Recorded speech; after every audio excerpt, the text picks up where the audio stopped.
Council of scientific and industrial research के director general Shekhar Monday ने news nation से खास बातचीत की। उन्होंने कहा कि कोरोना के मामलों का बढ़ना चिंताजनक है। कोरोना को हल्के में लेने की वजह से मामले लगातार बढ़ते जा रहे हैं। नए स्ट्रेन पर कोरोना की वैक्सीन कारगर है, ये भी उन्होंने कहा, क्योंकि सवाल बार बार खड़े हो रहे थे, क्या नए स्ट्रेन पर कोरोना की वैक्सीन कारगर होती है या नहीं।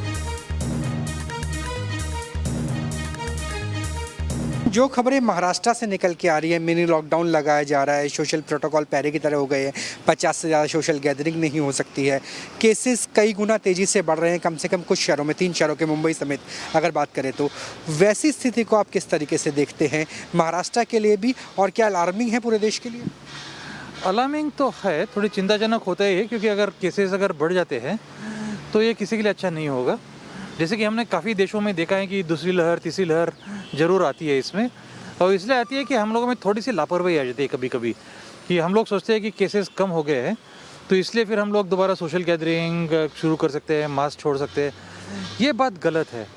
तो इसलिए महाराष्ट्र के जो नंबर जो बढ़ रहे हैं थोड़ा चिंताजनक तो ज़रूर है, लेकिन मैं समझता हूँ कि महाराष्ट्र सरकार ने इसके ऊपर जो कदम उठाए हैं वो सही तरीके के। इसके पीछे क्या ये वजह हो सकती है कि महाराष्ट्र में, क्योंकि शुरू में हमने देखा बहुत केस आ रहे थे, केरल में शुरू में कम थे, तो जिनकी एंटीबॉडी डेवलप हुई थी पिछले साल, खासतौर पर पहले 6 महीने में, वो एंटीबॉडी खत्म हो रही है, इसलिए केसेस में इजाफा हो रहा है महाराष्ट्र के अंदर?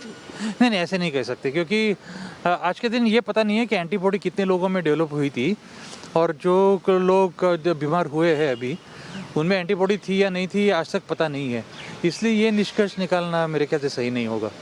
सर, अगर मॉड्यूलेशन की बात करें, स्ट्रेन की बात करें, स्ट्रेन भी तेज गति से फैल रहा है, तो जो अगर नया स्ट्रेन फैलता है तो उसका मोर्टेलिटी पे कितना असर हो सकता है? क्योंकि हमने यूरोप में दूसरी स्ट्रेन देखी, अमेरिका, ब्राज़ील, लैटिन अमेरिका में दूसरी स्ट्रेन देखी, तो दूसरी स्ट्रेन का असर मोर्टेलिटी पर कितना पड़ता है वर्ल्ड वाइड तरीके से, भारत को ध्यान में रखते हैं? ऐसा है कि ब्रिटेन में जो स्ट्रेन आया हुआ है, जिसे B1171 हम जो कहते हैं, वो काफ़ी तेज़ी से फैलता है, ये पता है।